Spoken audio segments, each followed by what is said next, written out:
covering following features: quick action on related list, app clone, field level security on permission set, dynamic forms on mobile, access labels in Apex dynamically, quickly create full sandboxes, LW enhancements, and flow enhancements. So let's start with quick actions. Now, quick actions are enabled for the related list as well. We are now able to configure actions on the page layout editor as well as on dynamic related list in the app builder. So let me show you the demo as well. So here is my account and I have added a dynamic related list of the contact, and on the contact object I have created a custom button, demo button. And as you can see the difference between the dynamic related list and the normal related list, there is no custom button present here. So let's see how we can configure this on dynamic related list. Just go to the edit page.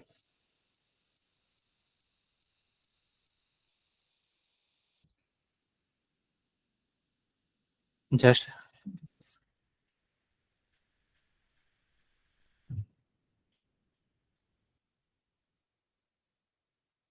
just had to put the dynamic related list component and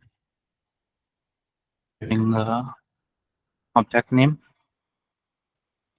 And here you can see you can add actions, and these are the standard actions by the Salesforce, and this is the custom action which I created. I'm just adding this and clicking on the save.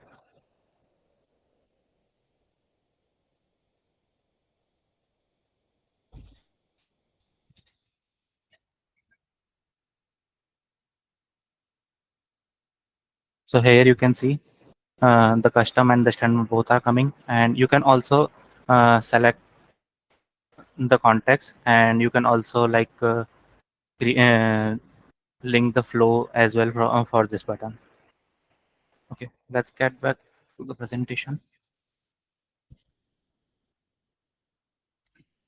So the another time saving feature added in Summer 23 is app clone feature. Before Summer 23, if admin wants to create another similar custom app that use most of the feature from existing custom app, then admin had to build it from scratch. But now app clone feature allows you to clone custom apps and modify it according to your needs. Next is field level security on permission sets. So now Salesforce has reduced dependencies on profile by enabling field level security at the time of field creation using permission set. So let's see how we can enable this. So for enabling field level security on permission set during field creation, you just have to enable this option in the user management setting. And after enabling this, let's create a field. Suppose new field, creating a date field.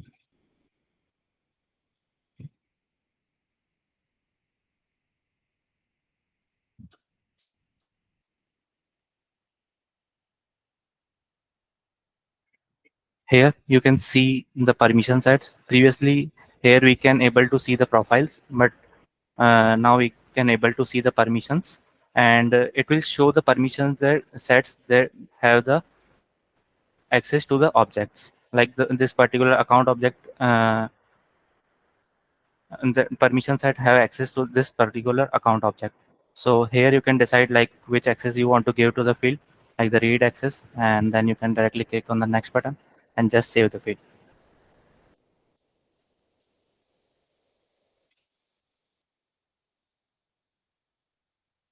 Dynamic forms on mobile.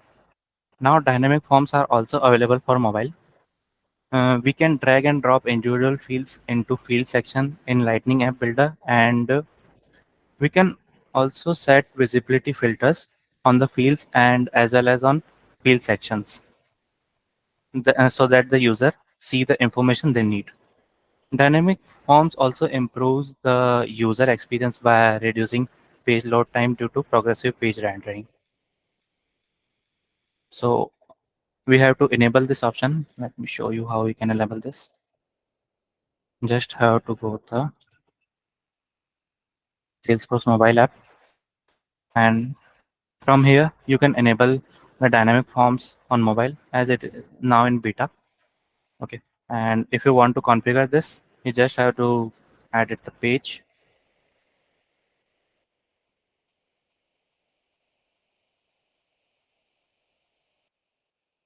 select the form factor, and in the fields you can just add the field section, and you can just add the fields you want, and you can also apply the filters according to the user needs, and you can just save the page.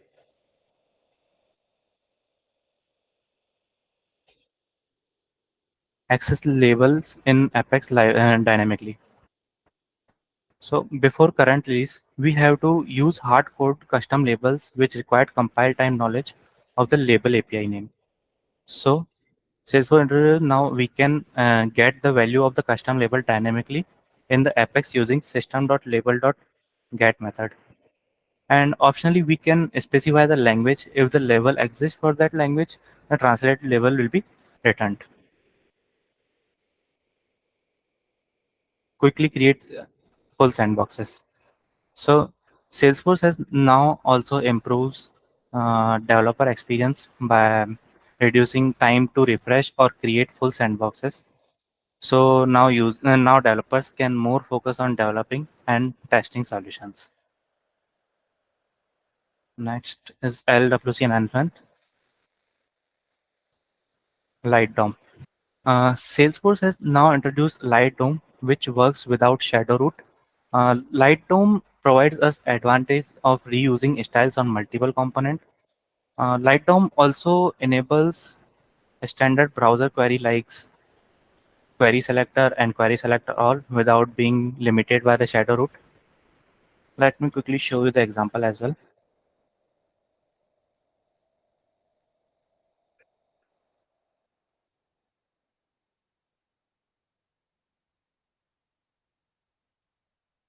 So here there is one parent component and there are two child components. One is rendered in the light DOM and second one is rendered in the shadow DOM.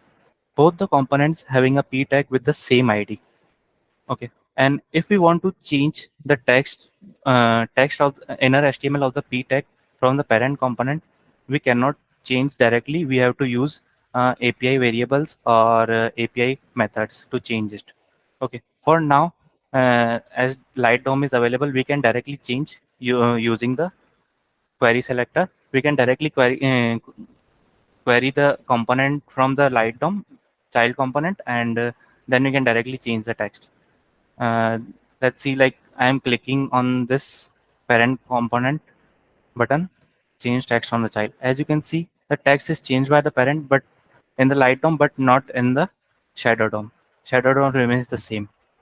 So let me show you the code as well for this.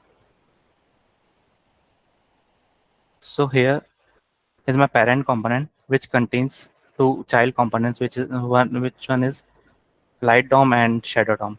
And on clicking of the change text on child, I'm just query selecting all the elements whose ID is paragraph and changing and applying for each loop on the elements and changing the text of the paragraph tag. So let me show you the paragraph tag as well. So here is the paragraph tag and the data is the data ID is the paragraph, and you can also see in the shadow DOM child as well. So here you can see the data ID is same in the shadow DOM. Let's back to the presentation.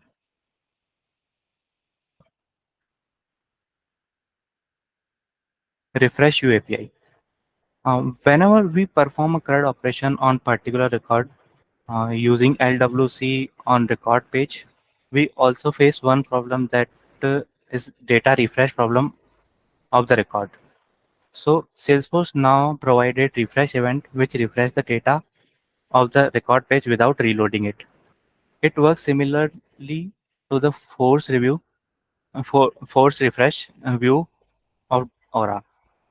Let me show you the example as well. So on the account page, I added a component which updates the account name like dash ACC. I'm just updating the account name.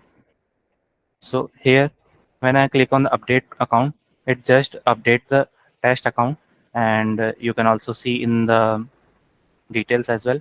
Previously, we have to refresh the page to see the changes, and now we are directly like dispatching a custom event of refresh event, so we can directly reload the data in the LWC.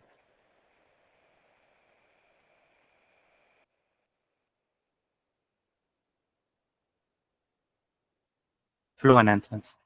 For flows, three major updates has been rolled in summer 23. First, post HTTP callout. Previously, Flow supports only GET HTTP callouts, but now it also supports post HTTP callouts using using flows for post HTTP callout. We can reduce Apex code maintenance, and it also simplifies integration with external servers. Data table search across records enabled. In previous releases, Salesforce announced the data table for flows, and in current release, Salesforce enables the search functionality over the data table to search for the records. Third one is choice lookup component. This component was in beta in previous release and is now live and stable. Choice lookup component also allows users to search and select one option from a set of choice, which can be external data values, static values, or record as text. Let me quickly show you the demo for the post HTTP. So if you want to hit a post request from the flow, you have directly click on the plus button, select action, and here you can see the create HTTP callout. Okay, so first we have to create an external service for that, and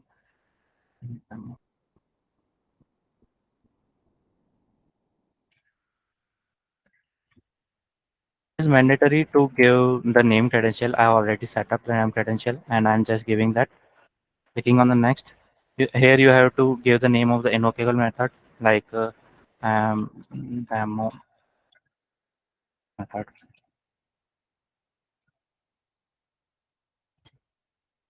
Here you can select the method like get or post. For now I'm selecting the post. Here you can give your endpoint, and here is a domain which is retrieved from the name credential. For now I'm giving the index. You can also add the query parameters here one by one if you want. And we have to also provide a sample request and the sample response. Let me provide that as well.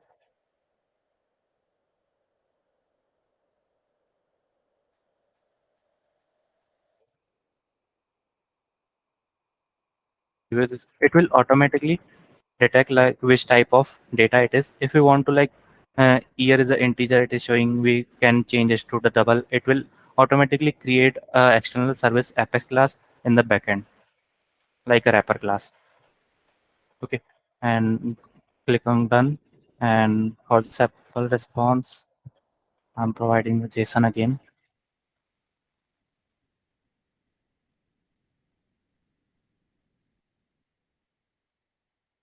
Again, it automatically detects the data type.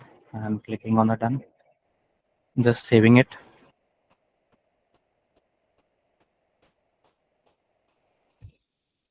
Now we have to give the action name first.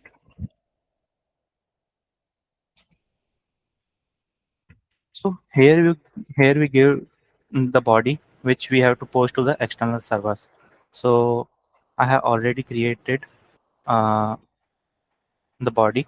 Like if we want to create a body for the post callout, we have to create a variable, and which is a type of apex defined. And after that, we have to select the external service demo external service post callout in in the body. and it is we have to check mark it for available for input. Clicking on the done, and here we can directly just provide the input body. And how I initialize the body, I'm just taking the input from the user name, year, and price, and then assigning the values in the particular variable. Okay, and just the, let's run this flow. So here I'm just giving a product name laptop and year of manufacturing like 2023 and a value of 20,000. Clicking on the next.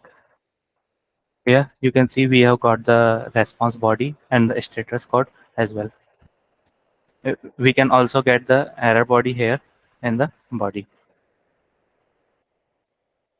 Now let me show you the demo of the data table search records. So here I get the accounts from the org, and in this I'm just adding the data table here, and in this data table we have an option now to enable the show search bar, and after that we users can able to search the records in the data table. I have also added a choice lookup component, uh, which is also have a collection of accounts, and we can select one of the account. We have also have a choice like which value will be populated in the backend. Like it is populated as ID in the backend, and in the front end, it it is showing the uh, account name. Let me run this flow as well. So here you can see the accounts are coming, and if you want to search for like test ACG, you have to hit enter, and the account is filtered. Also here, same here, you can also search for the account name, and in the backend the ID value will be populated. Let's get back to the presentation.